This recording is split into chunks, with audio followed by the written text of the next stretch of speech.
So here's part 4, and we're going to be talking about unemployment and inflation at the beginning of this segment.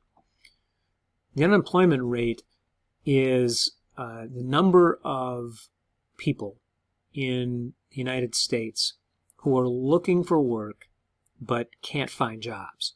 The key is that people are looking for work, and basically there are about 125,000 new jobs or new jobs that need to be created in order to keep up with new laborers, people coming into the labor force.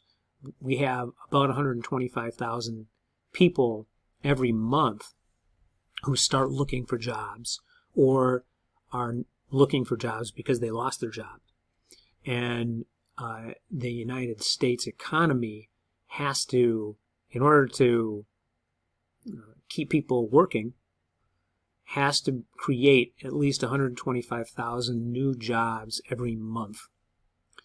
In 2009, a couple of years before this book was published, the unemployment rate was pretty high at 10%. Anything lower than 5% is considered full employment. So just about everybody has a job that wants a job as long as 95% of them are working. That 5% is sort of people coming in and going out of the workforce. So it's kind of a cushion percentage. If unemployment rate gets to be 7% or 8%, then economists are usually really concerned about the unemployment rate. It means that companies aren't hiring, and it's usually an indicator that there are economic problems. In 2009, right at the end of the Great Recession, the unemployment rate was at 10%, which is really, really high in modern economic terms. During the Great Depression, the unemployment rate was somewhere between 10 and 25%, depending on the state.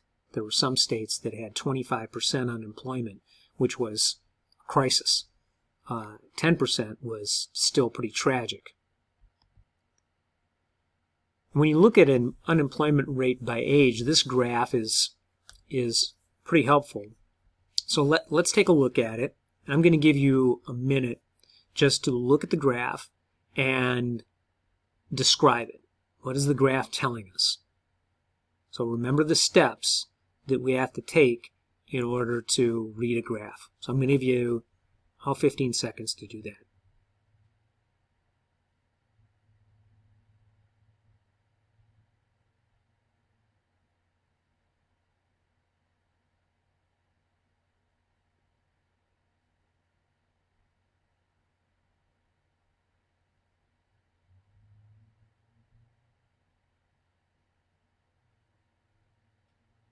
So this was the 2009 during the recession.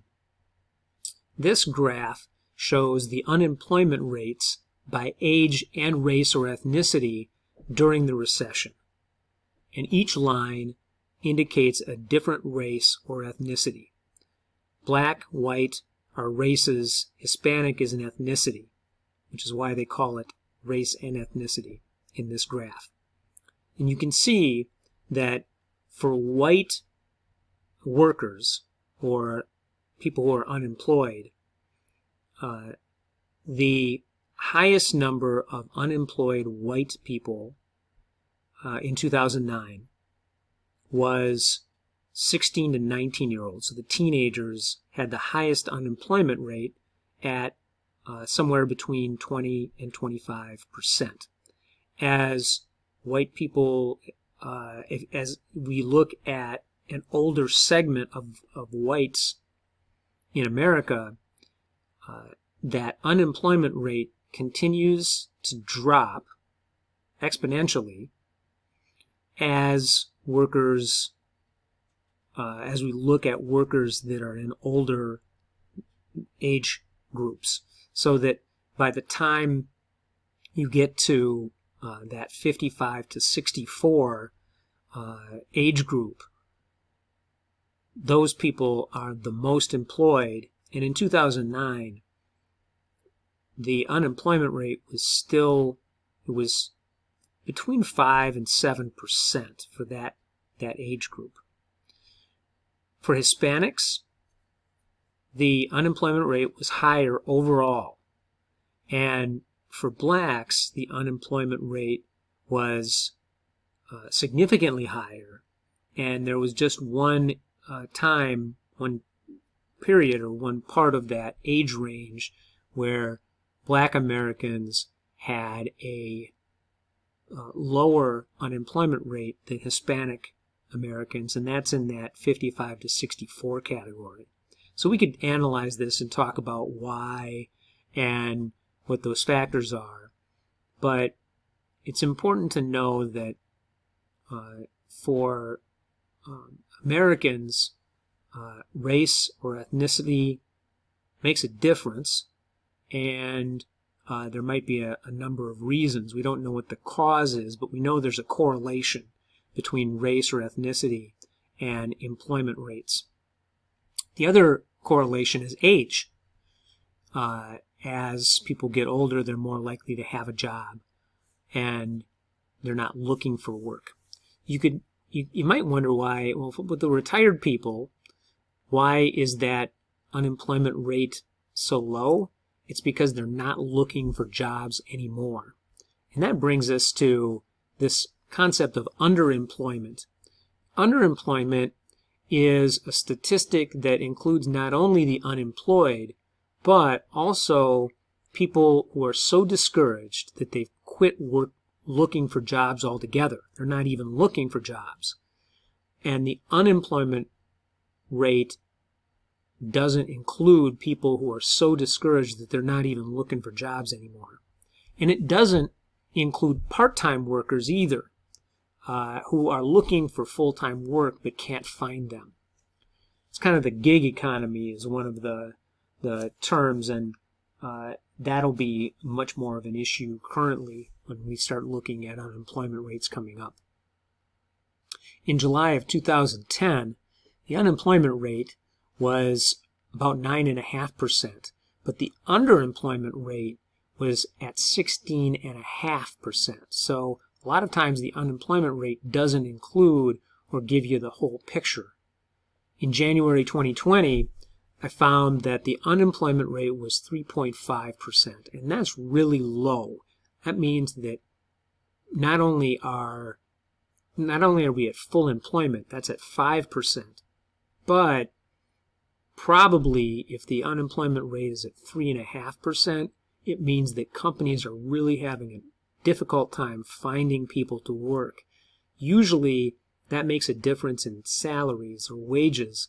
Wages tend to go up when there's a demand for workers. The underemployment rate was about 7%. So that's still, it's low, but it's pretty significant still.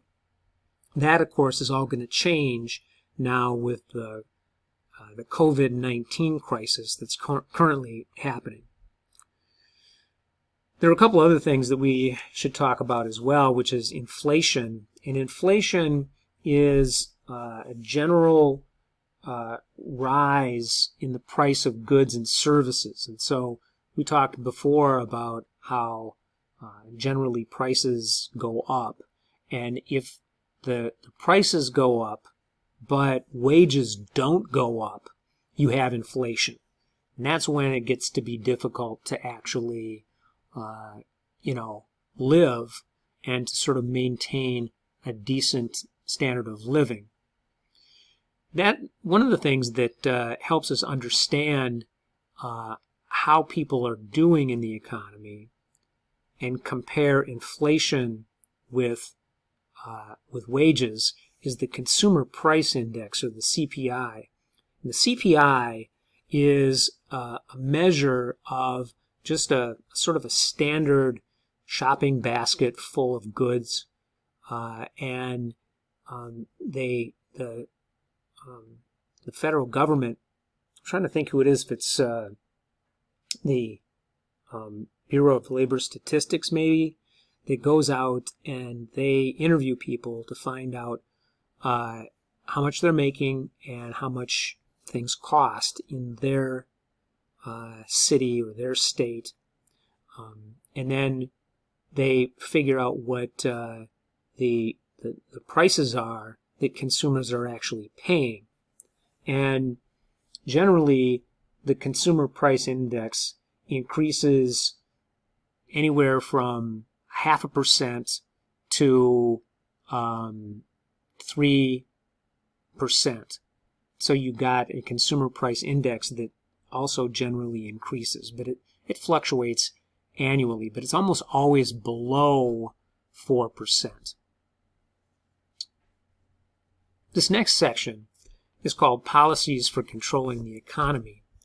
And the main thing you want to do is to be able to identify two main policy tools that American government can employ to address economic problems. And the first part of that section describes what laissez-faire economic principle is, and that's the idea that the government really shouldn't get involved in the economy at all or very little.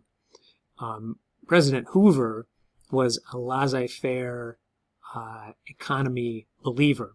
Before he became the governor of California, Herbert Hoover was a successful engineer and businessman, and so he thought that the government shouldn't be very involved in regulating business, and up to that point, the government wasn't very involved in regulating business. But with the stock market crash and huge unemployment in 1929 that led to the Great Depression, Hoover was really reluctant to have the federal government get involved with any sort of economic benefits for people or individuals or businesses. It was kind of let it ride. If people failed, they failed. If businesses failed, they failed. But the government shouldn't be bailing out businesses. But people became very desperate, and state governments didn't have enough of the tools to help people out.